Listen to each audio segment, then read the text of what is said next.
परम भागवत श्री प्रहलाद जी के अत्यंत निर्मल पावन चरित्र का श्रवण करके महाराज युधिष्ठिर को बड़े आनंद की अनुभूति हुई। फिर सादर श्री नारद जी के चरणों में प्रणाम करते हुए महाराज युधिष्ठिर कह रहे हैं कि कुछ और भी पूछना चाहता हूं आपसे। भगवन् श्रोतुमिच्छामि नृणां धर्मं सनातनं वर्णाश्रमाचारयुतं यत् पुमान् विन्दते परम्।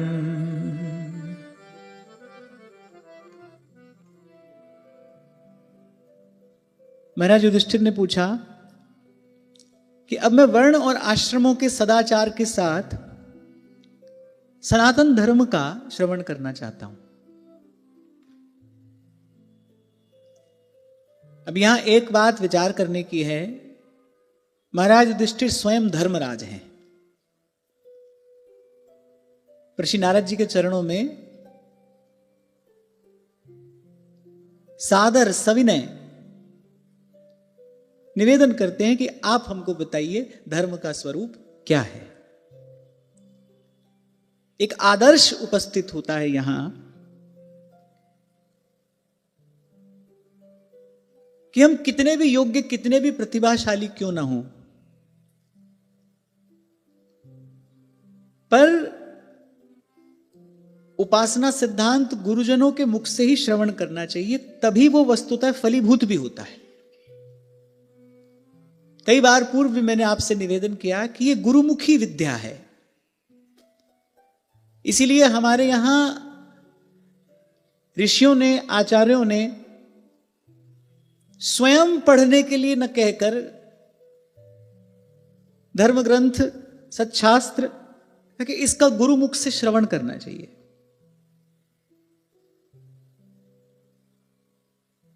हम पढ़ेंगे तो अपनी मति से, अपनी बुद्धि से उसका अर्थ लगाएंगे। कुछ समय पहले शायद एक माता ने यह प्रश्न भी किया था कि मैं जितनी बार गीता पढ़ती हूं उतनी बार मुझे अलग अलग अर्थ समझ में आता है और फिर उलझन में पड़ जाती हूं, फिर दुविधा में पड़ जाती हूं। यही एक कारण है कि यहां आचार्यों ने यह सिद्धांत बनाया कि गुरुमुख से श्रवण करिए। और मैं तो एक और बात भी कहता हूं, आप कितना भी क्यों ना जानते हो, श्रवण की अपनी महिमा है। अब एक व्यक्ति ऐसा भी हो सकता है जो योग्य है, प्रतिभावान है, प्रज्ञावान है, वो स्वयं भी शास्त्र पढ़कर उसका वास्तविक अर्थ जान सकता है, पर मुझे ऐसा लगता है ऐसा होने पर भी गुरुजनों के मुख से श्रवण ही करना चाहिए, सुनना चाहिए। अभी श्री यमुना जी के किनारे कुछ समय जो हमने श्री भरत जी के चरित्र का चिंतन किया, अंत में गोस्वामी जी एक बात कहते हैं कि तुलसी जे सादर सुनहि,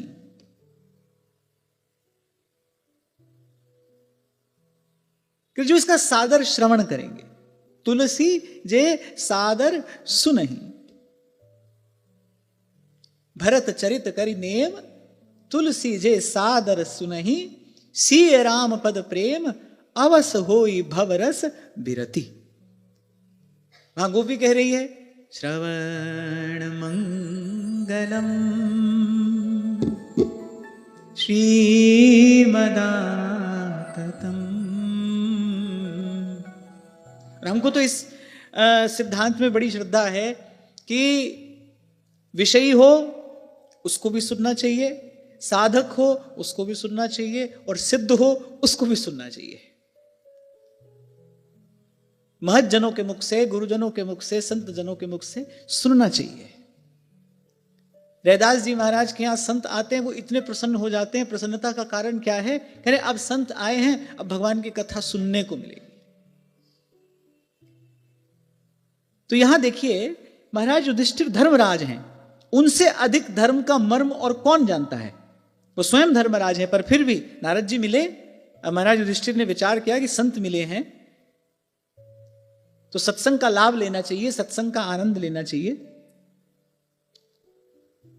प्रहलाद जी का पवित्र चरित्र श्रवण किया। मैं कुछ और पूछना चाहता हूं। अच्छा, एक बात और है यहां, जो वस्तुतः श्रोता है वो सुनते सुनते अघाएगा नहीं, वो किसी ना किसी प्रकार से यही प्रयास करेगा कुछ और सुनने को मिल जाए, कुछ और सुनने को मिल जाए। श्री गरुड़ जी जब श्री कागभुसुंडी जी के आश्रम में पहुंचे तो वो जो मन का मोह था वो तो आश्रम में प्रवेश करते ही दूर हो गया था। उनके सब संशयों का नाश तो श्री कागभुसुंडी जी के आश्रम में प्रवेश करते ही हो गया था। फिर श्री कागभुसुंडी जी के मुख से जब राम कथा श्रवण की तब कहा कि अब तो कोई संशय रहा नहीं। पर फिर उसके बाद बोले कुछ और भी पूछना चाहता हूं। कागभुसुंडी जी ने उत्तर दिया, बोले कुछ और भी पूछना चाहता हूं। फिर उत्तर दिया, का कारण क्या है? जिनके श्रवण समुद्र समाना, कथा तुम्हारी सुभग सरनाना, कथा तुम्हारी सुभग सरनाना। और ये जो कल हमने मौन के विषय में थोड़ी चर्चा की ना, जब तक कथन श्रवण में संयम नहीं आएगा तब तक वस्तुतः भगवत कथा के कथन श्रवण का जो वो वास्तविक रस है, वो जो विशेष रस गोस्वामी जी कहते हैं, वो प्राप्त नहीं होगा। इसलिए कल आपसे मैंने कहा था कि आपने हजारों बार सुना होगा मौन, पढ़ा भी होगा उसका महत्व, पर शायद कभी दृढ़ता पूर्वक उसको धारण नहीं कर पाए। यदि धारण करें तो उसकी महिमा अपार है, वो आपको पात्र बना देगा। क्योंकि मैं तो कई बार आपसे कहता ही हूं कि माला लेकर बैठ जाना सरल है, पर वो जो विषय चिंतन है उससे बचना कठिन है। वो जो मन विषय का चिंतन करता है उससे बचना कठिन है, और मौन इसमें बड़ा सहायक है। मौन इसमें बड़ा सहायक है। धीरे धीरे क्या होता है, धीरे धीरे वो मन के जो संकल्प विकल्प हैं वो धीरे धीरे शांत होने लगते हैं, हो जाते हैं। परम शांति का लाभ आपकी चेतना करती है। ये बड़ा सबल और समर्थ साधन है।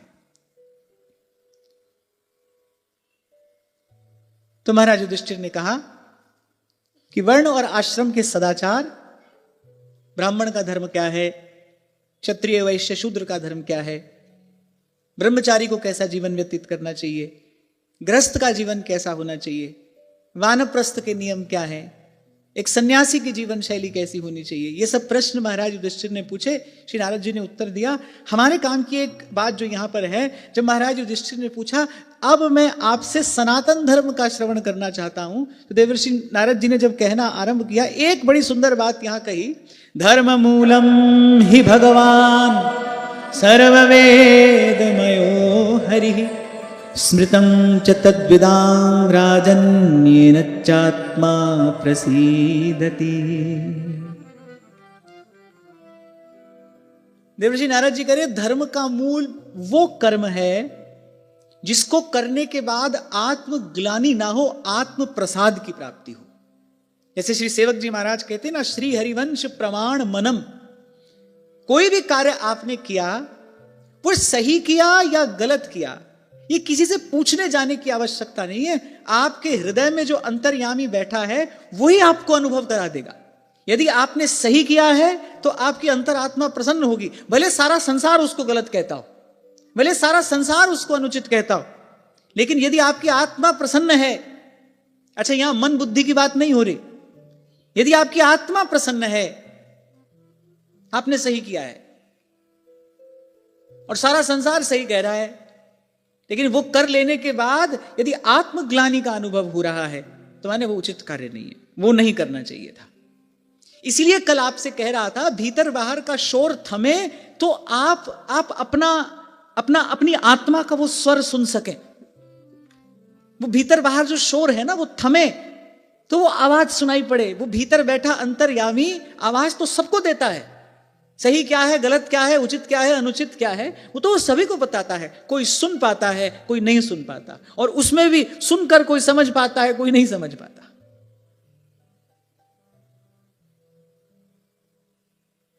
तो एक बड़ी अद्भुत बात यहां श्री नारद जी ने कही कि सबसे पहले तो यह सुन लो, धर्म का मूल वही कर्म है जिसको कर लेने के बाद आत्मग्लानि नहीं, आत्म प्रसाद का अनुभव। श्री सेवक जी महाराज को जब अनुभव हुआ, किसी ने कहा होगा कि ये जो बात आप कह रहे हैं, ललिता अधिक श्याम आरुषाम श्री हरिवंश प्रेम रस धाम, ये जो वर्णन आपने किया है, अब भाई किसी पुराण आदि में तो इसका वर्णन नहीं मिलता है, कहने सुनने को ये बात मिली नहीं। सेवक जी महाराज कह रहे मिले न मिले श्री हरिवंश प्रमाण मनम, मेरी अपनी आत्मा इसका प्रमाण है। इसी को अनुभव कहते हैं, यही सबसे बड़ा गुरु है, यही सबसे बड़ा प्रमाण है, और साधक जीवन के लिए यही सबसे बड़ा आधार भी है। श्री सूरदास जी अपनी वाणी में कह रहे हैं, जब तक भीतर अनुभव नहीं हुआ, लाख कहो सुनो, लेकिन वो जो दृढ़ता आनी चाहिए वो आएगी नहीं जब तक आपको स्वयं अपने भीतर अनुभव नहीं हुआ है। देखो, उदाहरण के लिए आपको ये बात कह रहा हूं, आज आप यहां पर बैठकर श्रद्धा पूर्वक श्रवण कर रहे हो, आपको ठीक लगता है, आपको अच्छा लगता है, आपको उचित लगता है। कल आप कहीं कुछ और श्रवण कर लो और सुन लो, तो हो सकता है जो यहां श्रवण किया है उसमें किसी प्रकार का संशय उपस्थित हो जाए, ऐसा हो जाता है। इसलिए आपको कहा जाता है ना कि बहुत जगह नहीं सुनना चाहिए, एक जगह सुनकर पहले अपने उपासना सिद्धांत को परिपक्व करना चाहिए। वो जो संशय आया, वो क्यों आया? क्योंकि वो जो दृढ़ता होनी चाहिए वो नहीं थी, और वो दृढ़ता आए कहां से? वो आत्मानुभव से आती है। भीतर अनुभव होगा तो दृढ़ता आएगी। अब खूब कह लिया, खूब सुन लिया, ऐसा वृंदावन है, ऐसा वृंदावन है, भाई जब तक अपना अनुभव किया नहीं तब तक कच्चाई ही है, तब तक कहीं भी पैर फिसल सकता है। इसलिए ध्रुवदास जी कह रहे, इन्हीं नैनन सब सुख देखे, जीवन जन्म सफल करी लेखे। सफलता तो तभी है जब इन्हीं नैनन सब सुख देखे। ये जो मानना है, गुरुजनों की बात को मानना है, ये जानने के लिए मानना है। आपको मैं कई बार एक उदाहरण देता हूं ना, जैसे गणित का एक प्रश्न होता है, उसमें कहती है, यही कहा जाता है मान लीजिए ऐसा है, लेकिन वो मान लीजिए किस लिए है? वो अंत तक पहुंचने के लिए है, हेंस प्रूव्ड, वहां तक पहुंचने के लिए वो यात्रा आरंभ हुई है। मानकर छोड़ नहीं देना है। माना किस लिए है? माना जानने के लिए है। जो बात गुरुजन कह रहे हैं उसको आपने श्रद्धा पूर्वक माना, लेकिन वो माना क्यों माना? वो जो गुरुजन जिस तत्व की बात कर रहे हैं उस तत्व को जानने के लिए माना है, केवल मानकर छोड़ नहीं देना है। दृढ़ता तभी आएगी। ये जो श्री महाप्रभु के श्रीमुख वाक्य हैं, रहो को काहू मन ही दिए, मेरे प्राणनाथ श्री श्यामा शपथ करूं तृण छिए। ये जो ऐसी दृढ़ता आएगी, कहां से आएगी? जब इन्हीं नैनन सब सुख देखे। तो फिर नारद जी ने कहना आरंभ किया कि सबसे पहले तो ये सुनो, धर्म का मूल वो कर्म है, क्योंकि कर्म प्रधान विश्व करी राखा। धर्म का मूल वो कर्म है जिसको करने से आत्म प्रसाद की अनुभूति हो, आत्मग्लानि ना हो, कर देने के बाद खेद ना हो, पश्चाताप ना हो, कर देने के बाद आपका और अंतर प्रसन्न हो। और फिर दोहराता हूं, भले 10 लोग आपको गलत कहते हो, और वैसे भी भक्त जब इस मार्ग पर चलता है तो संसार विरोध ही करता है। भक्त जब होता है तब भक्त के वास्तविक स्वरूप को संसार जान नहीं पाता, समझ नहीं पाता, और ये व्यवस्था भगवान की ही की होती है भक्त के लिए, क्योंकि फिर संसार विक्षेप उत्पन्न करता है। तो ठाकुर जी अपने भक्त को ऐसे ही छुपा कर बचा कर रखते हैं। तो आप चलोगे तो 10 लोग, 100 लोग, 1000 लोग विरोध करेंगे, पर आपकी आत्मा यदि प्रसन्न है, आत्म प्रसाद का अनुभव यदि हो रहा है, वो भीतर बैठा अंतर्यामी यदि प्रसन्न है, फिर सब ठीक है, फिर वो मार्ग ठीक है। हां, लेकिन इतना अवश्य मैं कहूंगा कि वो जो स्वर हो वो आत्मा का ही स्वर होना चाहिए, मन का नहीं। मन तो कोई भी खेल खेल सकता है, मन तो कभी भी छल सकता है। अच्छा, बुद्धि भी संशयात्मिका है, और आत्मा का स्वर सुन कौन पाएगा? जिसकी वहां तक पहुंच होगी। तभी सहजोबाई कहती हैं, आप उन्हीं को खोज मिले तब राम सनेही। जब तक अपने भीतर उस अंतर्यामी का स्वर नहीं सुनोगे, सुन नहीं पाओगे, तब तक टिकाने पहुंचना कठिन नहीं, असंभव है। तो फिर धर्म के लक्षण कहने श्री नारद जी ने आरंभ किए। सत्यम दया तपः शौचम तितिक्षेक्षा शमो दमः अहिंसा ब्रह्मचर्यं च त्यागः स्वाध्याय आर्जवम्। अच्छा, कहीं भी धर्म की बात होगी, सबसे पहले सत्य ही कहा जाएगा, सत्य। यद्यपि इस विषय पर हम बहुत बार चर्चा कर चुके, पर आपसे कल कह रहा था ना, हमको तो अपना पाठ दोहराना है, पाठ पक्का हो जाए, इसीलिए पाठ दोहराना है। सबसे पहला धर्म का लक्षण कहा? सत्यम, सत्य। साच बराबर तप नहीं, और झूठ बराबर पाप। अभी कल ही मुझसे कोई पूछ रहा था कि ऐसा सत्य हो जिसको सुनने से किसी का हृदय आहत हो जाए, किसी के हृदय को चोट लग जाए, तो क्या ऐसा सत्य कहना चाहिए? अब मैंने कहा ये तो परिस्थिति पर निर्भर करता है, कहना चाहिए कि नहीं कहना चाहिए, और यदि कहना चाहिए तो फिर कैसे कहना चाहिए। यहां पर एक बात पक्की है, असत्य भाषण नहीं करना चाहिए, झूठ तो नहीं ही कहना चाहिए। मौन रह जाइए पर झूठ ना कहिए, क्योंकि ऐसा भी कहा है, सत्यम ब्रूयात प्रियम ब्रूयात, सत्य बोलिए और प्रिय लगने वाला सत्य बोलिए। आपके शब्द से किसी का हृदय आहत ना हो जाए, किसी को चोट ना लगे।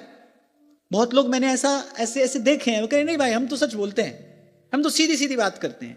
अच्छा, वैसे मैंने देखा सभी लोग ऐसी बात करते हैं, फिर मुझे लगता है टेढ़ी बात करता कौन है? हम ही करते होंगे।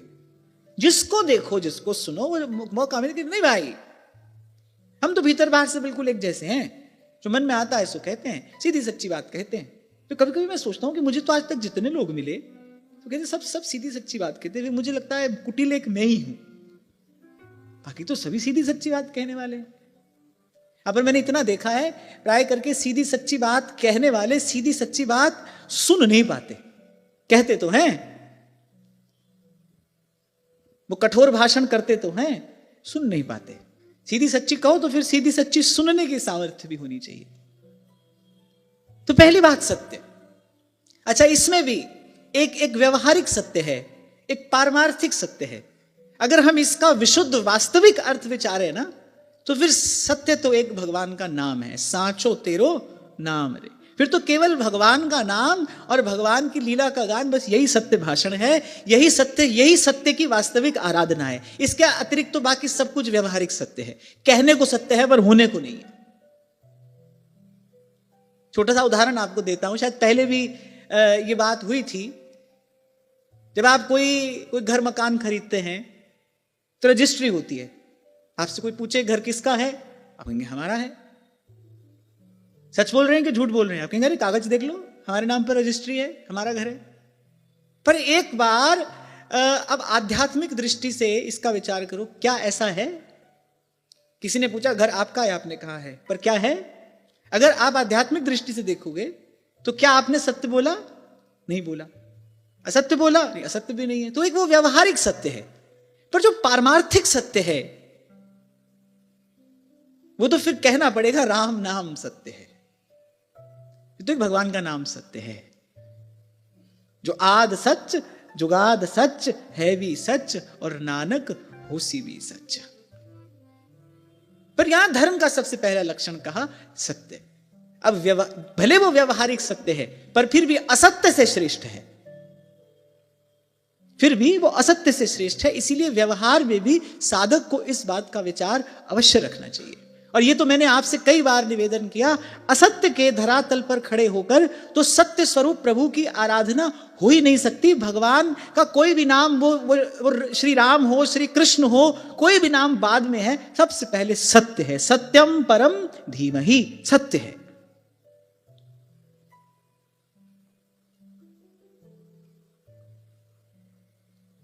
फिर उसके बाद करिए दया। ये जो एक दो दिन चर्चा होगी ना, ये वैसे लिख लेने जैसी है, नहीं तो बार बार सुनते रहना। तो सबसे पहले सत्य, और इसका अभ्यास कैसे किया जाए? पहले हम अपने व्यवहारिक जीवन से असत्य हटाएं। अभ्यास हो जाता है इसका, बोलते बोलते हमको पता भी नहीं चलता हम क्या किए चले जा रहे हैं। इतने अभ्यस्त हो जाते हैं हम असत्य भाषण के, फिर पता भी नहीं चलता। अब धीरे धीरे हम भी, मैं अपनी बात कर रहा हूं, अब हम भी धीरे धीरे इस दिशा में और अधिक प्रयास कर रहे हैं। कई बार क्या होता है ना, अब किसी परिस्थिति से बचने के लिए कह देना पड़ता है, पर अब लगता है कि नहीं भाई ऐसा नहीं करेंगे, ऐसा नहीं करना चाहिए, जो जैसा है उसको वैसा ही कहना चाहिए। अब अधिक से अधिक क्या होगा, भावे कोई निंदो भावे कोई बंदो, गुण गोविंद जी रागा श्याम। कई बार होता है ना, अब व्यवहार का निर्वाह करने के लिए अब हमारे लिए तो बहुत झंझट है, हम यहां आइए यहां आइए यहां आइए यहां आइए, अब कहां कहां आइए कहां कहां से जाइए, तो उससे बचने के लिए कभी कभी ऐसा कर देते हैं। पर अब लगता है कि नहीं भाई, सीधी सच्ची बात कहेंगे, भावे कोई निंदो और भावे कोई बंदो, गुण गोविंद जी रागा श्याम। और फिर हमको तो इसी वाणी से भगवत आराधन करना है, इसको असत्य से दूषित नहीं करना चाहिए। हमको अपनी वाणी से भगवत आराधन करना है, इसको असत्य से दूषित नहीं करना चाहिए। तो मैंने आपको कहा कि अपने व्यवहारिक जीवन से हम इसका अभ्यास आरंभ करें, असत्य भाषण न हो। आवश्यक नहीं है कि आप बोले ही, कोई ऐसी परिस्थिति आ जाए मौन रह जाएं, पर असत्य भाषण ना हो। कुछ सोचकर ही गोस्वामी जी ने कहा होगा, झूठ बराबर पाप, सांच बराबर तप नहीं और झूठ बराबर पाप। जिन श्री धर्मराज ने श्री देवर्षि नारद से यह प्रश्न किया, उन्हीं के सन्मुख ऐसी स्थिति आई ना। श्री ठाकुर जी ने कहा आप बोलिए, अश्वत्थामा मारा गया। महाराज युधिष्ठिर ने, आप देखिए श्री कृष्ण कह रहे हैं, पर महाराज युधिष्ठिर ने कहा कि राज्य प्राप्ति के लिए मैं असत्य भाषण नहीं करूंगा। उस समय तो श्री ठाकुर जी ने उनको किसी ना किसी प्रकार से तैयार किया, पर मन ही मन श्री कृष्ण अत्यंत प्रसन्न हुए महाराज युधिष्ठिर की इस सत्यनिष्ठा पर। आगे राज्य प्राप्त करने के लिए मैं असत्य भाषण नहीं करूंगा। जबकि जो कहलाया जा रहा था वो पूर्ण असत्य नहीं था, वो अश्वत्थामा नामक हाथी तो मारा ही गया था, वो पूर्ण असत्य नहीं था। पर महाराज युधिष्ठिर ने कहा कि ना, सत्पुरुष किसी भी स्थिति में असत्य स्वीकार नहीं करता, वो असत्य का आश्रय नहीं लेगा। अब जैसे जैसे भगवत कृपा से, और मैं कहूं श्रीमद् भागवत जी की कृपा से, जैसे जैसे वो आधार दृढ़ हो रहा है ना, जिस आधार पर उपासना होती है, तब लगता है कि नहीं भाई, हम संसार को बहुत बहुत मूल्य देते हैं, बहुत बहुत महत्व देते हैं, तभी ऐसा करते हैं। अन्यथा धर्म का पहला लक्षण सत्य ही है, सत्य ही है। इसीलिए भगवान वेदव्यास ने कुछ भी बाद में कहा, मंगलाचरण करते हैं वो श्रीमद् भागवत का, सत्यम परम धीमहि।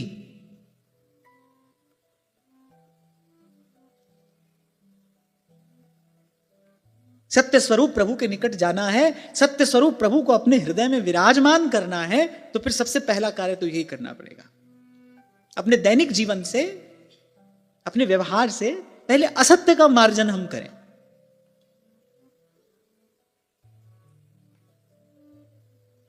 हो सकता है व्यवहारिक कुछ क्षति हो जाए,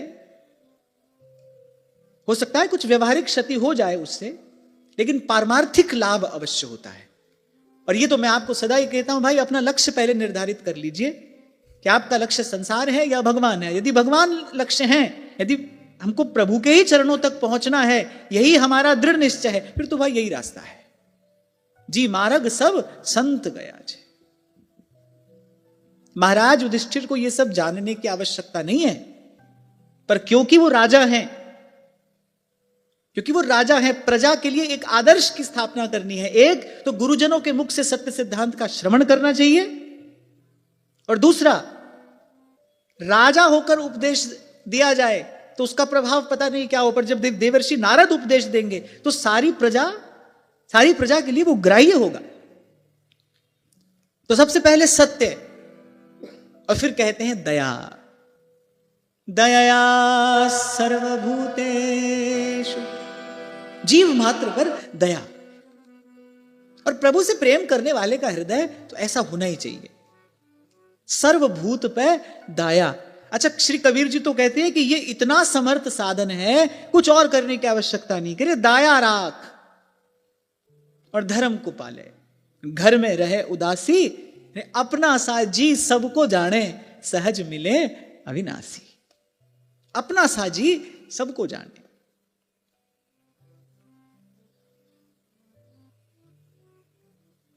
अभी जब यहां कथा हो रही थी श्री यमुना जी के किनारे, तो हम श्री यमुना जी को प्रणाम करते करते सत्संग में पहुंचते थे। तो हम लोग जा रहे थे, अब वहां लोग पंछियों के लिए दाना डाल जाते हैं। तो एक दिन की घटना, हम लोग जा रहे थे तो बहुत सारे कबूतर वहां दाना चुग रहे थे। अब गाड़ी जब वहां से निकली तो वो सब बेचारे दाना चुगते चुगते उड़ गए। अब ये हमारी ही असावधानी थी, हमको ध्यान देना चाहिए था। हम लोग ऐसी कुछ चर्चा कर रहे थे, करते करते गाड़ी वहां से निकली और वो सब कबूतर वहां से उड़ गए।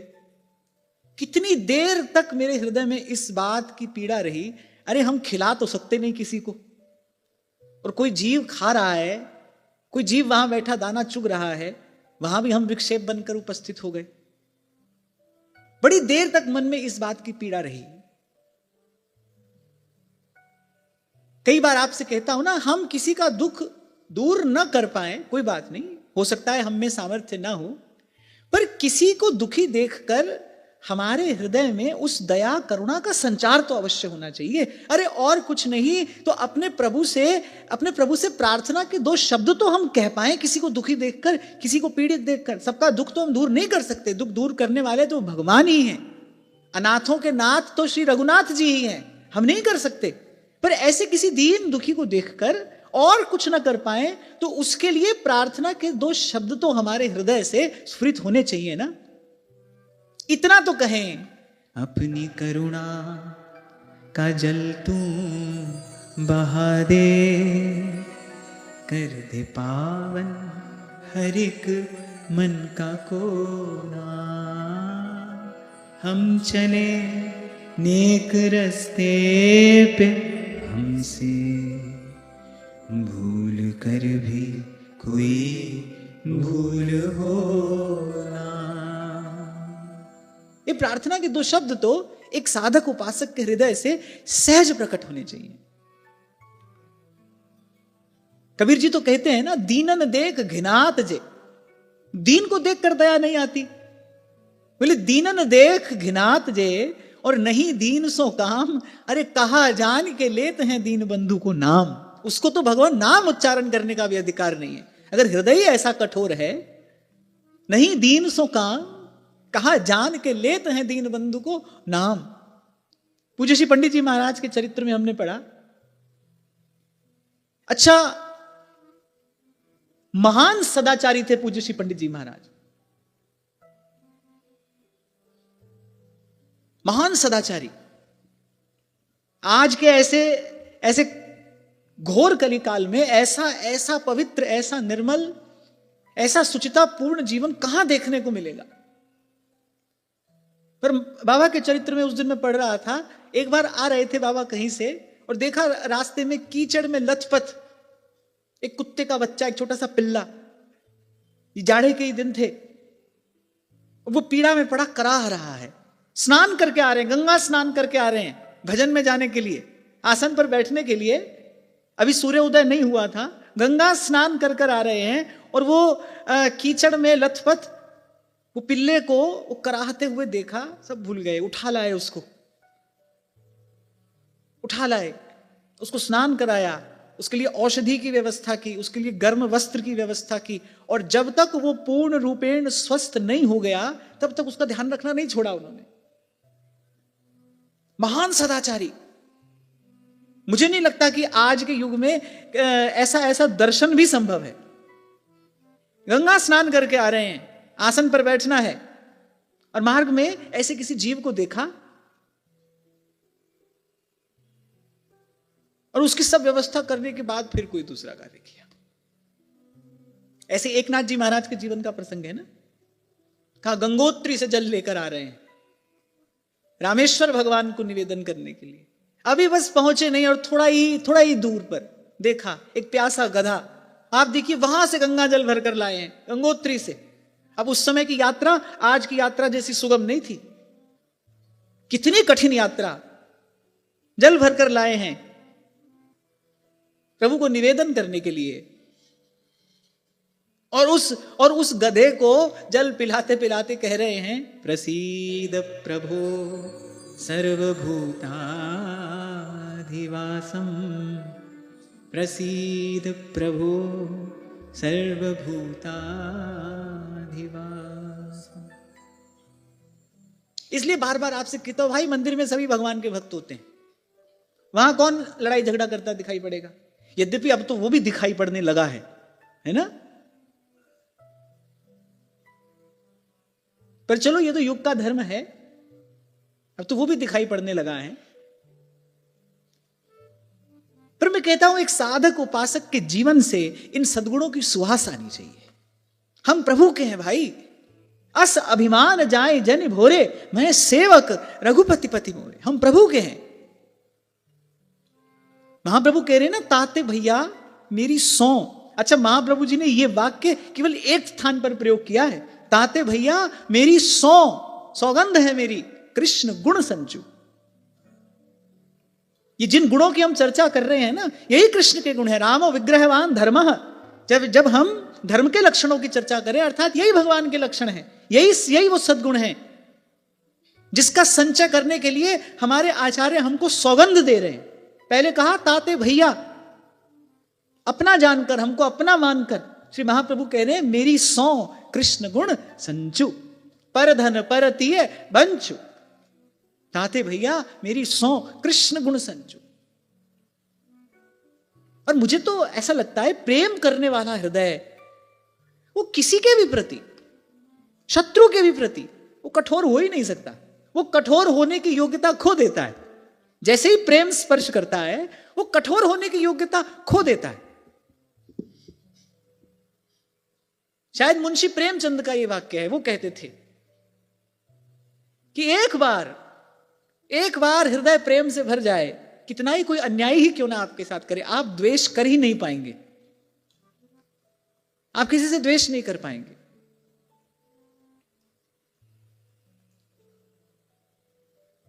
तो दया, फिर स्मरण करना चाहिए हमको वो सुंदर प्रसंग।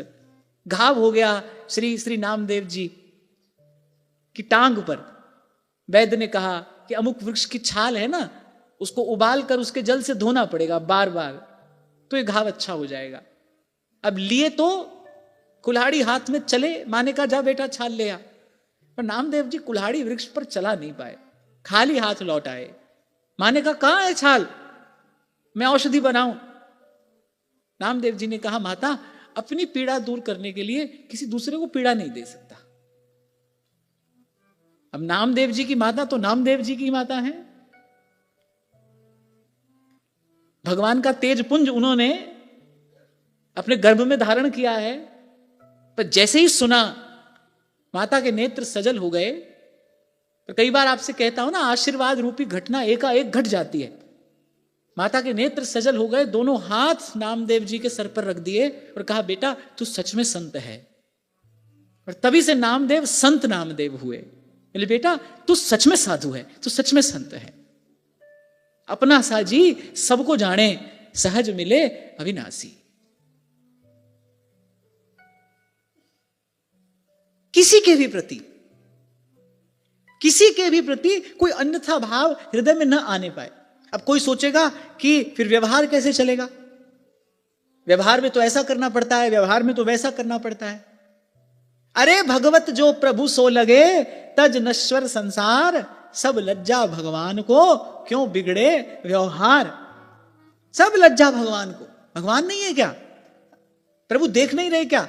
मैं तो कहता हूं भक्त को केवल इतना ही विश्वास अपने जीवन में दृढ़ करना चाहिए, प्रभु के होते हुए, मंगल भवन के होते हुए मेरा अमंगल कैसे हो सकता है, मेरा अनिष्ट हो ही कैसे सकता है, मेरे साथ अन्याय कोई कैसे कर सकता है। प्रभु का हाथ मेरे सर पे है, मैं प्रभु की चरण शरण में हूं, मैंने भगवान की शरणागति स्वीकार की है, प्रभु के होते हुए मेरा अमंगल कैसे हो जाएगा। प्रभु के होते हुए मेरा अनिष्ट कैसे हो जाएगा? और अगर यही विश्वास नहीं है तो फिर तो सेवक जी महाराज कहते हैं आपनी बुद्धि के होत मानी। फिर तो अपनी बुद्धि से आप कभी ठीक और कभी गलत निर्णय लोगे। ठीक का परिणाम शुभ होगा, गलत का अशुभ होगा, और इसके परिणाम स्वरूप अंततः पुनरपि जननम पुनरपि मरणम पुनरपि जननी जठरे शयनम। फिर तो आपनी बुद्धि के होत मानी। अरे प्रभु हैं, हमने प्रभु की शरणागति स्वीकार की है, और अगर यही विश्वास नहीं है फिर भाई फिर सब कहना पड़ेगा मुझे, फिर सब दंभ है, दिखावा है। क्योंकि बिन विश्वास भगति नहीं, ते ही बिन द्रमहि न राम। राम कृपा बिनु सुपने हूँ, जीव न ले विश्राम। तभी श्री कृष्ण आए, कहा द्रौपदी से इनको क्षमा कर दो। द्रौपदी के हृदय में उस समय प्रतिशोध की भावना थी, तो द्वारिकाधीश ने कहा कि मेरे कहने से इनको क्षमा कर दो। प्रभु ये कहना चाह रहे थे, अरे तेरे जीवन में तो मैं हूं ना, मैं कर रहा हूं ना तेरी संभाल। तुझे अपने लिए कोई निर्णय लेने की क्या आवश्यकता है? ये बोझ अपने सर पर रखने की तुझे क्या आवश्यकता है? और मुझे लगता है शरणागति का वास्तविक अर्थ यही है, जो करावे सोई करना, जो करावे सोई करना। नानक दास तेरी शरणा, प्रभु डोरी हाथ तुम्हारे, प्रभु डोरी हाथ तुम्हारे, प्रभु डोरी हाथ तुम्हारे, प्रभु डोरी हाथ तुम्हारे, प्रभु डोरी हाथ तुम्हारे। सोई करावे जो तुध पावे, सोई करावे जो तुध पावे, सोई करावे जो तुध पावे, सोई करावे जो तुध पावे। मोह सयाणप कछु ना,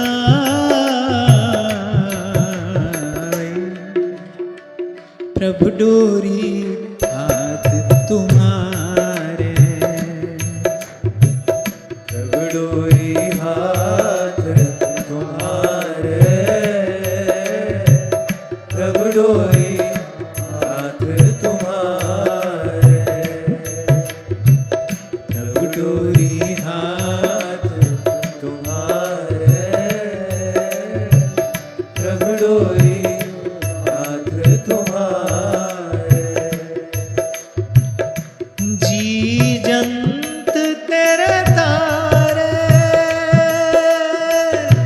जी जंत तेरे तारे, जी जंत तेरे तारे, जी जंत तेरे तारे, प्रभु डोरी हाथ तुम्हारे, प्रभु डोरी हाथ तुम्हारे, प्रभु डोरी हाथ तुम्हारे,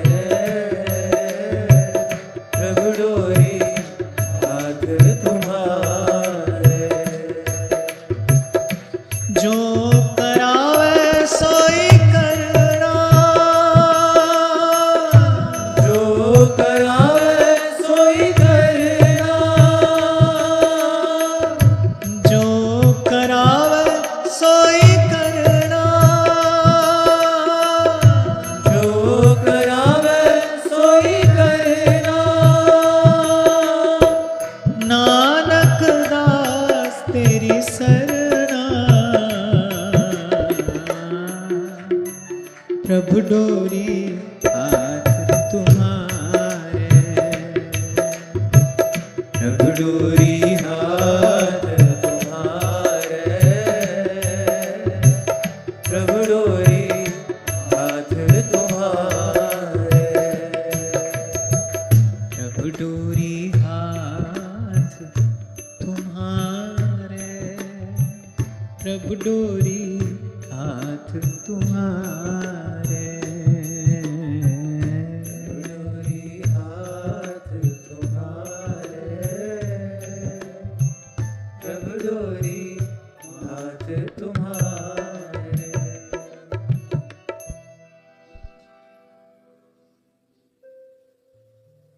और फिर आचार्यों का कहना है जीवे दया नामे रुचि। कारण दया से हृदय कोमल होगा। हृदय की कठोरता ही तो है जो भजन में रुचि नहीं होने देती। हाँ, लेकिन इतना मैं अवश्य कहूंगा, दया ये सत्व गुण का परिणाम है। तमोगुण के विकार हैं दृढ़ता, प्रमाद, क्लेश में वृत्ति। रजोगुण का विकार है चंचलता, वो चैन से नहीं बैठने देता। सत्वगुण का प्रथम लक्षण है दया, और अंत में शांति, परम शांति। तो अगर आचार विचार शुद्ध नहीं होगा तो फिर ये दया का भाव हृदय में उद्भूत ही नहीं होगा। और एक पाठ जो हमको बार बार दोहराते रहना है, आपकी चेतना पर सबसे गहन गंभीर प्रभाव आपके आहार का पड़ता है। वहां पर चूक हुई नहीं और यहां पात्र में छिद्र होगा। वो जो भजन भाव का कुछ रस आनंद जो संचय किया है वो सब बह जाएगा।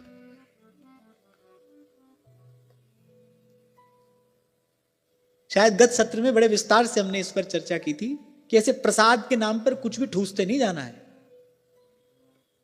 प्रसाद को प्रसाद की ही तरह ग्रहण करना चाहिए।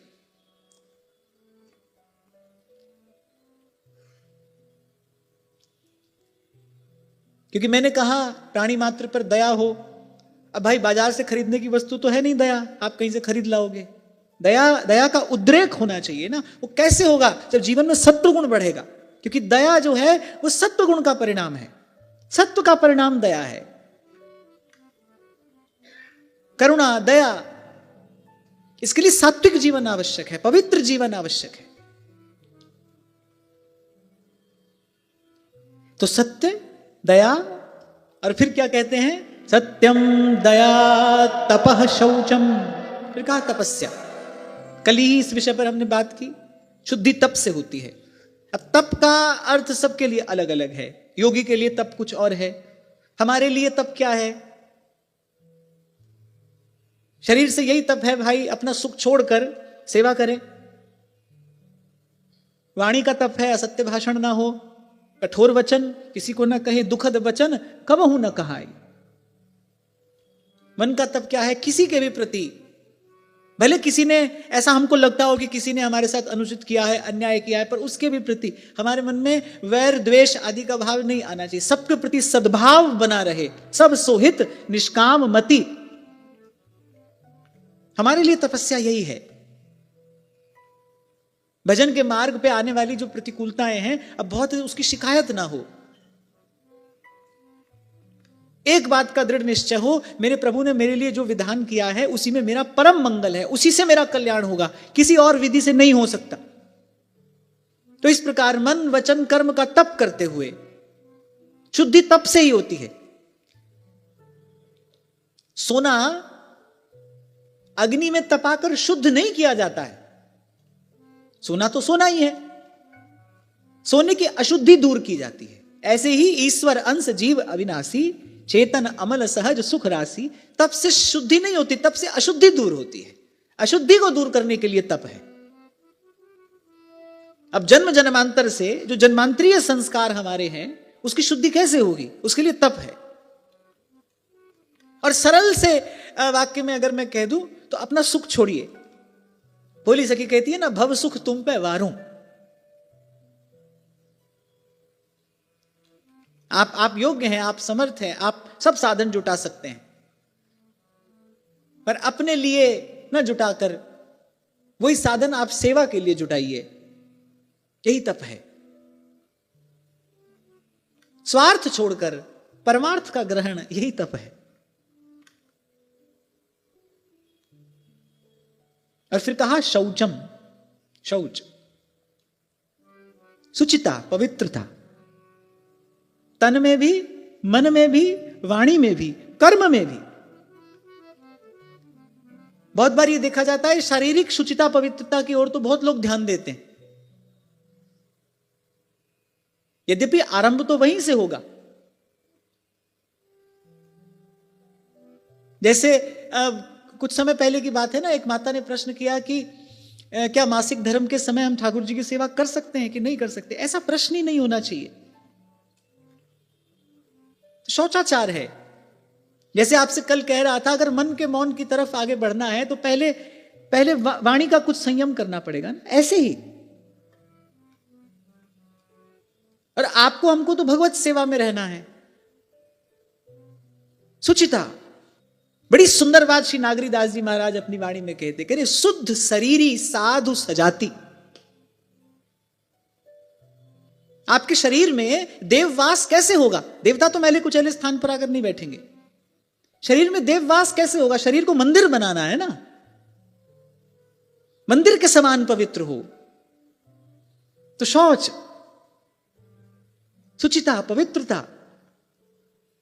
अरे मैं कहता हूं, किसी मैले कुचैले स्थान पर जाकर माला करने का मन करता है क्या? चारों ओर कूड़े के ढेर पड़े हों, आपको कोई कहे यहां बैठकर भजन करो, मन करेगा? और वहीं किसी ऋषि का, किसी संत का आश्रम हो, गौ के गोबर से लीपी हुई भूमि हो, तुलसी का थांवला हो, अब उस स्थान की सुचिता पवित्रता देखकर मन में विषय चिंतन हो ही नहीं सकता। मन में सात्विक भाव ही उद्दीप्त होगा, मन करेगा यहां पर बैठकर थोड़ा भजन कर लेना चाहिए। तो वो सुचिता का मन पर प्रभाव पड़ा कि नहीं पड़ा? जैसे स्थान की सुचिता का मन पर प्रभाव पड़ता है, ऐसे आपके सबसे निकट कौन है? प्रश्न पूछा था मैंने आपसे, शरीर है। तो फिर इसकी सुचिता पवित्रता का मन पर, चित्त पर, भाव पर प्रभाव कैसे नहीं पड़ेगा?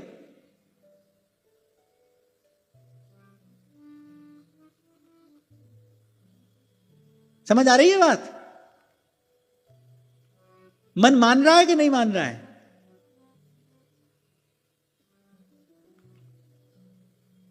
प्रहलाद जी के चरित्र में प्रसंग उपस्थित हुआ था ना। प्रहलाद जी ने यही कहा था ना, अरे किसको अपना मानते हो? अपने निकट के सगे संबंधियों को अपना मानते हो? अरे जो सबसे निकट है तुम्हारे। फिर खैर सबने कुछ कुछ उत्तर दिया था, फिर समझ में आई थी, नहीं सबसे निकट हमारे कौन है? सबसे निकट हमारा शरीर है। अरे जब यही अपना नहीं है तो कौन अपना होगा? ऐसे ही किसी दूसरे स्थान की स्थिति देखकर अगर हमारे मन पर कुछ भला या बुरा प्रभाव पड़ सकता है, फिर शरीर की सुचिता पवित्रता का मन चित्त पर कैसे प्रभाव नहीं पड़ेगा? तो कह मैं ये रहा हूं कि इसकी हमको आवश्यकता है, यथासंभव इसका ध्यान रखना चाहिए। शारीरिक सुचिता पवित्रता का भी, यदि मानसिक सुचिता पवित्रता चाहिए तो आरंभ तो यहीं से करना पड़ेगा। और हमने देखा है संतों का जीवन, अपार कष्ट सहकर भी, सर्दी गर्मी की अनेक प्रतिकूलताएं सहते हुए भी उन्होंने अपने जीवन में शौचाचार को साध कर रखा है, क्योंकि वो जानते हैं इसकी महिमा क्या है। अरे मैं कहता हूं सब बात छोड़ो, गर्मी के दिन में एक व्यक्ति पसीने से लथपथ घर आया है, घर आते ही कोई व्यक्ति उसको कोई बढ़िया सुंदर व्यंजन परोसे, वो कहेगा एक बार सब हटाओ, एक बार पहले स्नान कर लेने दो। अब कोई बड़ा ही भोजन भट्ट हो, उसकी बात तो मैं नहीं कहता, पर साधारण तो कोई होगा तो वो यही कहेगा कि पहले एक बार स्नान कर लेते हैं, पहले हाथ मुंह धो लेते हैं, स्नान कर लेते हैं। उससे क्या होगा? सुखद अनुभूति होती है ना मन को। छोटी छोटी बातें आप देखें, क्योंकि उसका मन पर प्रभाव पड़ रहा है। आप थके हारे पसीने में लथपथ आए हैं, आपने स्नान किया है, एक बार तो आप बहुत हल्का फुल्का महसूस करने लगेंगे। क्यों? क्योंकि जो शरीर के साथ घटा है उसका मन पर, चित्त पर प्रभाव पड़ा है। फिर शौचाचार का भजन भावना पर प्रभाव कैसे नहीं पड़ेगा? मैले कुचैले पड़े हैं तो भजन कर रहे हैं, पता नहीं कैसा भजन होता है।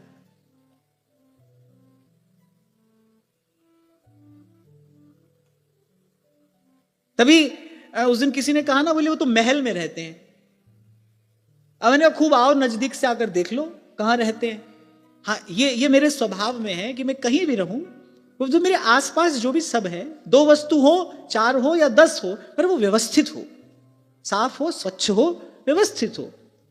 Symmetry bring sanity. मानव मन चित्त पर इसका सीधा प्रभाव पड़ता है, बस इतना ही।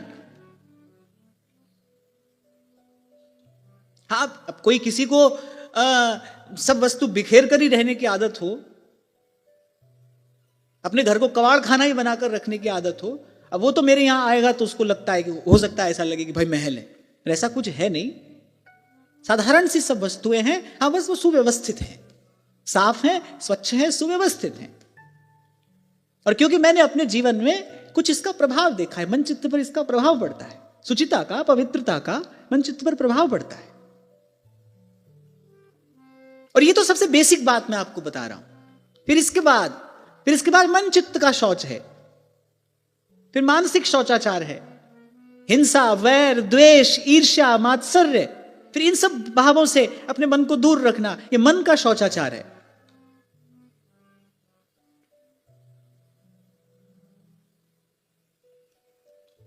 पांच 7 बरस पहले की घटना होगी ये, जब वहां एक बार राधाष्टमी पर कथा हुई थी, तो शंभू जी ने मुझसे कहा कि जैसे अगर पंडाल में कथा होगी तो फिर एसी लगाना पड़ेगा। अरे मैंने कहा कुछ नहीं, शायद सितंबर के आखिरी के दिन थे। अरे नहीं, मैंने कहा कुछ नहीं, 2-3 घंटे की बात है, सब लोग बैठ जाएंगे, आप इतना परिश्रम क्यों करेंगे। अब पहले दिन जब सब वहां बैठे, अब कौन तो कहे और कौन सुने, सब बेचारे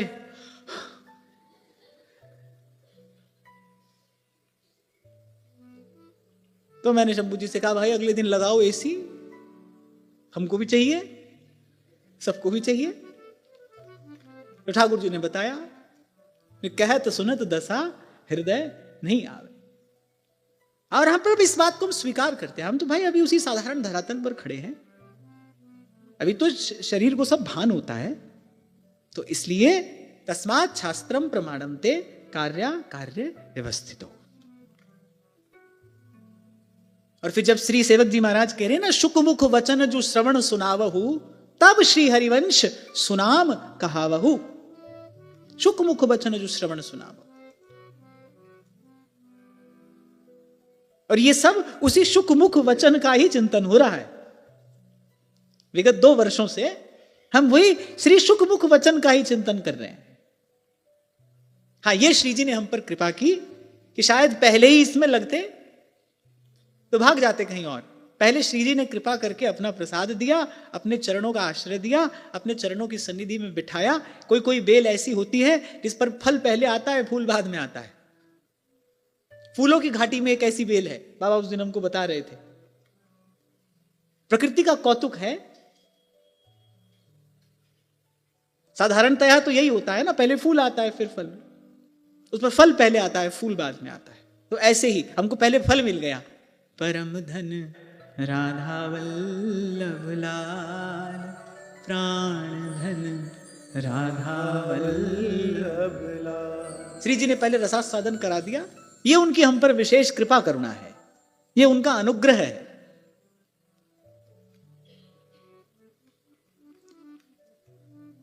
सत्यम दया तपः शौचम, फिर उसके बाद तितिक्षा। अच्छा, ये जो शौचाचार की बात हम कर रहे हैं, इसके अभ्यास से ऐसे ही तितिक्षा भी, पहले शारीरिक तितिक्षा, सहनशीलता, धूप छांव सहले, भूख प्यास थोड़ा सहले, विकल ना हो जाए, व्याकुल ना हो जाए, मन में क्षोभ उत्पन्न ना हो जाए। कोई भी कार्य आरंभ हम अपने शरीर से ही करेंगे, पहले शरीर को ही साधा जाएगा, फिर उसके बाद आगे बढ़ेंगे। तो पहले शारीरिक तितिक्षा। कुछ लोग मैंने देखा है, जरा सी भूख लगे तो बहुत व्याकुल हो जाते हैं, भूख प्यास नहीं सह पाते, धूप छांव नहीं सह पाते। और वहां श्री सेवक जी महाराज कह रहे, तरुसम सहनशीलता हुए। तरुसम, वृक्ष के जैसी सहनशीलता, कुछ नहीं कहता वो। धूप छांव, वर्षा, आंधी, तूफान, क्या क्या सहता है, किसी से कुछ नहीं कहता। छाया में आकर कोई बैठे तो बिना शिकायत किए छाया ही देता है, फल हो तो फल भी देता है, कहता नहीं, सहता है पर कहता नहीं। इसलिए श्री चैतन्य महाप्रभु कह रहे हैं, तृणादपि सुनीचेन तरोरपि सहिष्णुना, अमानिना मानदेन कीर्तनीय सदा हरिहि। शुद्धि होती है इससे। विकार मुक्ति का मार्ग है ये तितिक्षा, सहनशीलता। पहले धूप छांव सह लें, भूख प्यास सह लें, फिर उसके बाद क्या होगा? फिर उसके बाद मान अपमान सहने की क्षमता आती है। धीरे धीरे उत्तरोत्तर विकास होता है ना। फिर मान अपमान सहना। अब आप कहोगे मान सहने की क्या जरूरत है? अपमान सहने से अधिक कठिन मान सहना है। सुख पाए फूले नहीं और दुख पाए बिललाए। केवल अपमान नहीं, मान भी सहना। मान अपमान दोनों को सह लेना, अपने अपने स्वरूप में स्थित रहे। बहुत सम्मान हो तो भी कुछ नहीं है, हम जानते हैं, गुण सब तेरे। इसलिए संभाल कर कहा मैंने, अपमान सहने से कठिन मान सहना है। सम्मान मिलते ही पांव फिसलता है।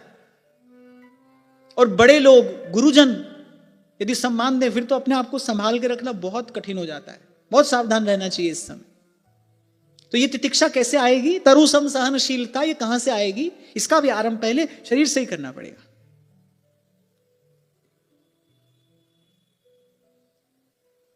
अब जैसे बहुत समय जब श्री जी की सेवा में रहने का सौभाग्य मिला श्री जी की कृपा से, तो मैंने देखा कि बहुत सारे गुण सेवा के प्रसाद स्वरूप प्राप्त हो जाते हैं।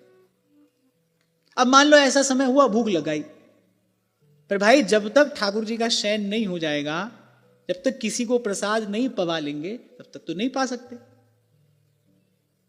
और फिर धीरे धीरे धीरे क्या हुआ? वो जो तितिक्षा का भाव था वो सधा। अब कितनी भी ठंडी क्यों ना पड़ रही हो, अब ठाकुर जी को भोग लगा। अब भोग लगाकर वो जो प्रसाद प्राप्त हुआ उसको रखा, उसके बाद ठाकुर जी को शयन कराया, अगले दिन की सेवा की व्यवस्था की, क्योंकि भाई अपरस में है, सेवा में है, अगले दिन की व्यवस्था करके ही निज मंदिर से बाहर आना है। अब इतनी देर में, सर्दी के दिनों में, अब वो जो प्रसाद रखा है, अब कोई कहेगा कि इसको थोड़ा गर्म कर लें, पर नहीं, जैसा है वो प्रसाद ही पाना है। तो छोटा सा उदाहरण मैंने आपको दिया कि सेवा में रहने से, चाहे वो श्री ठाकुर जी की सेवा हो या फिर वो संतों गुरुजनों की सेवा हो, सेवा में रहने से ये सब सद्गुण धीरे धीरे प्राप्त होते हैं। ये सधने लगता है। ये सब तितिक्षा, सहले, धूप छांव, सर्दी गर्मी, भूख प्यास, और फिर थोड़ा इससे आगे बढ़े तो फिर मान अपमान, तितिक्षा है। तो चार बात हुई, कौन कौन सी? सबसे पहले फिर तप, चौथा, पांचवा तितिक्षा। सत्य, दया, तप, शौच, तितिक्षा, यही दैवी संपद है, जिसको हम दैवी संपदा कहते हैं ना। यही वो दैवी संपद है। संत इसी से विभूषित होता है, संत इसी से अलंकृत होता है। यही साधु का भूषण है, यही उसका आभूषण है। और भक्ति महारानी इन्हीं सब सद्गुणों से समलंकृत करके जीव को प्रभु तक पहुंचाती है, इन्हीं सब सद्गुणों से।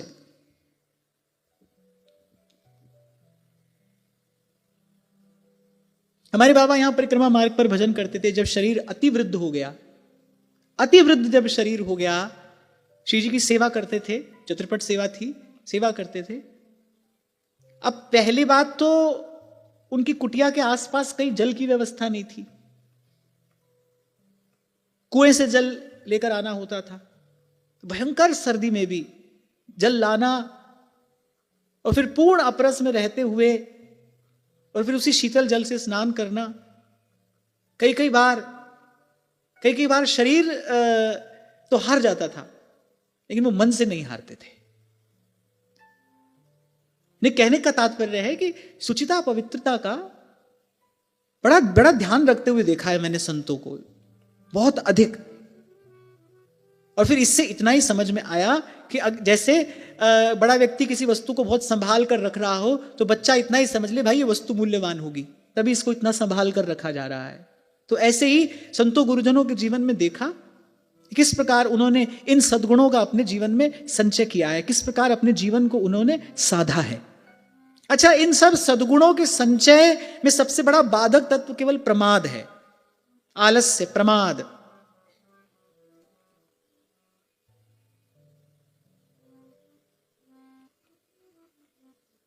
फिर इसके बाद कहते हैं उचित अनुचित का विचार, माने विवेक।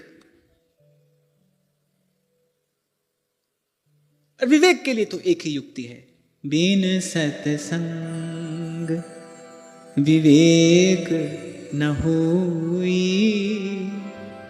राम कृपा बिन सुलभ न सोई, बिन सत्संग।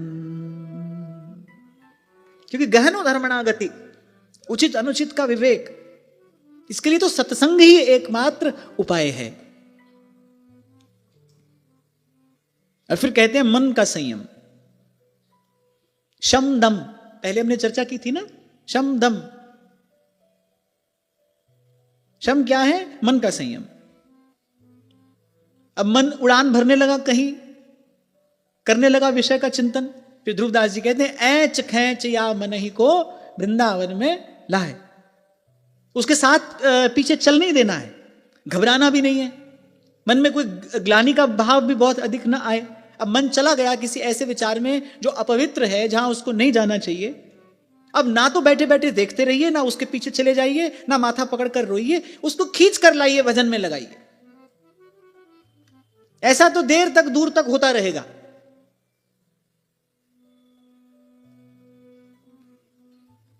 रोग करने से रोग दूर नहीं होता है, उसके लिए औषधि चाहिए। और जैसे ही पता चला कि रोग है, तत्काल औषधि लीजिए, बस। औषध खाए पथ करे ताकि वेदन जाए। हां, पर इसके लिए सजग रहना पड़ेगा। इसीलिए कहा पहले विवेक हो। अगर विवेक ही नहीं होगा, उचित अनुचित का विचार ही नहीं होगा, फिर तो जहां मन जा रहा है ठीक ही है।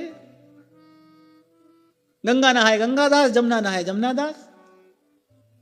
सत्संग में आकर बैठे तो यहां भी ठीक है, और वहां किसी ने ले जाकर कहीं और बैठा दिया तो बोले वहां भी ठीक है, सब ठीक है। इसलिए पहले कहा उचित अनुचित का विचार, फिर उसके बाद कहा मन का संयम। मन चला जाए किसी ऐसे स्थान पर, मन चला जाए किसी ऐसे विचार में जहां उसको नहीं जाना चाहिए, कोई बात नहीं, घबराइए नहीं, अपने आप को कोसिए भी नहीं। इस सब में समय व्यर्थ न करते हुए तत्काल भगवान नाम का आश्रय लेना चाहिए, संतों के सद्विचार का आश्रय लेना चाहिए, गुरुजनों की वाणी का आश्रय लेना चाहिए। लंबी लड़ाई है, देर बाद परिणाम आता है इसका। कल आपसे कह रहा था, श्री प्रबोधानंद सरस्वती पाद तो कहते हैं अंतिम क्षण तक साधक को ये युद्ध लड़ना पड़ता है। अगणित द्वंद्व देह के पथ हैं। अगणित द्वंद्व, एक नहीं, दो नहीं, 100 नहीं, अगणित द्वंद्व देह के पथ हैं। कोई बात नहीं, चला गया मन कहीं जहां उसको नहीं जाना चाहिए था, ले आइए उसको। हाँ, उसके पीछे मत चल दीजिए। ये मत कहिए मन कर रहा था इसलिए कर लिया, मन कह रहा था इसलिए खा लिया, मन कह रहा था इसलिए देख लिया। ऐसा ना करिए, ऐसे मन के दास होकर मत पड़े रहिए। मन तो ज्योत स्वरूप हैं, अपना मूल पछाण। ये जो महावाक्य है ना, अहम ब्रह्मास्मि, इसमें जो बल दिया गया है वो अहम पर नहीं दिया गया है। अहम ब्रह्मास्मि, मैं प्रभु का हूं। कहने का तात्पर्य यहां ये है, अपने आप को शक्ति देने के लिए, अपने आप को प्रेरणा देने के लिए, अपने आप को प्रोत्साहित करने के लिए। Sometimes you have to motivate your own self, अपने आप को उत्साहित करने के लिए। नहीं, मैं प्रभु का हूं, ये सब विकार मुझे परास्त नहीं कर सकते, मैं हारूंगा नहीं, जूझूंगा, लड़ूंगा, क्योंकि मैं प्रभु का हूं। अस अभिमान जाई जनि भोरे, मैं सेवक रघुपति पति मोरे। हाँ, लेकिन उसके सामने हथियार मत डाल दो, हार मत जाइए। और मैंने कहा ना, बड़ी देर तक, बड़ी दूर तक ये चलता है। कुछ दिन तो ऐसा लगेगा कि बस हो गए तपस्वी हम, अब तो हम तपस्वी हो गए। फिर एकाएक कोई ऐसी उद्दंडता मन करेगा, अपने आप को बड़ा ठगा हुआ सा अनुभव करेंगे आप। पर कोई बात नहीं, फिर भी डरने की, घबराने की आवश्यकता नहीं है। अस अभिमान जाए जनि भूरे, मैं सेवक रघुपति पति मूरे। लक्ष्य पवित्र रखिए। हमारे श्री स्वामी अखंडानंद जी महाराज कहते थे, मन कुछ मांगे वही खाने की इच्छा है, मन से कहो जाओ खाओ। आपके सहयोग के बिना तो मन नहीं खा सकता, आपके सहयोग के बिना मन कुछ नहीं कर सकता। पर आप इतने ही दुर्बल हैं, इतने ही निर्बल हैं, आप दासी हैं मन के, तब फिर बात कुछ और है। इसीलिए कहा मन के हारे हार है और मन के जीते जीत। इसलिए प्रार्थना की जाती है प्रभु से, हमको मन की शक्ति देना, मन विजय करें, दूसरे की जय से पहले खुद पे जय करें। और प्राय करके ये देखा जाता है सारे संसार को जीत लेने वाला अपने मन का दास होता है। वो सारे संसार को जीत लेता है पर अपने मन का दास होता है। त्रिलोक विजेता, त्रिलोक विजेता रावण त्रिलोक विजेता है। वेद पढ़े विधि शंभु सभीत, पूजावन रावण के घर आवे, ऐसा उसका ऐश्वर्य है। मन का दास है, उचित अनुचित का विचार नहीं है। कुंभकर्ण जब उठा और जब कुंभकर्ण को पता चला क्यों उठाया, इस असमय मुझे क्यों उठाया गया, और जब बताया कि ऐसी ऐसी घटना घटी, तो इतना तो कुंभकर्ण भी जानता था कि हरि आन जगदंबा सठ चाहत कल्याण। इसको इतना भी विवेक नहीं था। अपने मन की उस अत्यंत अपवित्र वासना का दास होकर रह गया त्रिलोक विजेता रावण। तो ऐसे सारे संसार को जीत लेना, बड़ी बड़ी बात करना, जैसे हम कर रहे हैं, ऐसे बड़ी बड़ी बात करना, वो सब एक बात है, पर मन के जीते जीत, इस जीव की वास्तविक जय तो मन के जीते जीत है। इसी के लिए भगवान ने कहा है अभ्यासेन तु कौन्तेय वैराग्येण च गृह्यते। अर्जुन ने पूछा ना कि भाई बड़ा कठिन है, भगवान ने भी कहा मानता हूं मैं तेरी बात, असंशय। भगवान ने कहा इसमें कोई संशय नहीं है। और मैं तो कभी कभी सोचता हूं, इनसे कह भी देता हूं, जो काम तुम्हारे लिए कठिन है वो हमारे लिए कैसा होगा। जो काम भगवान कठिन मान रहे हैं, असंशय महाबाहो मनो दुर्निग्रहम चलम अभ्यासेन तु कौन्तेय वैराग्येण च गृह्यते। हाँ, पर इसके लिए व्यक्ति को सजग रहना पड़ेगा, सावधान रहना पड़ेगा। और सजग सावधान कौन रहेगा, कौन रह पाएगा, जिसके जीवन में सतत सत्संग है, वही सजग सावधान रह पाएगा। सावधानी के अभाव में तो ये सब कुछ भी संभव नहीं है। सावधानी हटी और दुर्घटना घटी तो कुछ भी संभव नहीं। तो ऐसे मन को संयमित करने के लिए अभ्यासेन तु कौन्तेय वैराग्येण च गृह्यते। इसीलिए मन को छलिया कहा है। कबीर कहते ठग है। ठग क्या करता है, नकली आभूषण देकर असली आभूषण ले जाता है। ऐसे मन भी क्या करता है, कैसे ठगता है, वो क्षण भंगुर, अत्यंत अल्प और अत्यंत अंत में दुखदायी विषय का सुख दिखाकर वो जिस श्वास से आप भजनानंद प्राप्त कर सकते थे वो ले जाता है आपसे, ठग लेता है, ठग है।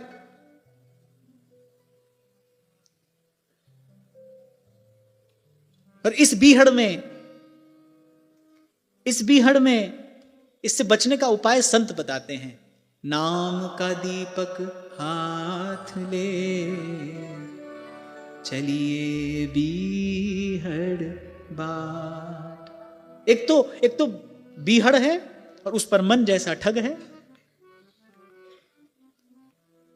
तभी कह रहे हैं पंच बिखादी एक गरीबा राखो राखन हारे, खेद करहीं और बहुत सतावहीं आयो शरण तिहारे, कर कर हार्यो अनेक बहुभांति छोड़त कतहु नाही, एक बात सुन ताकि ऊटा साध संग मिट जाए।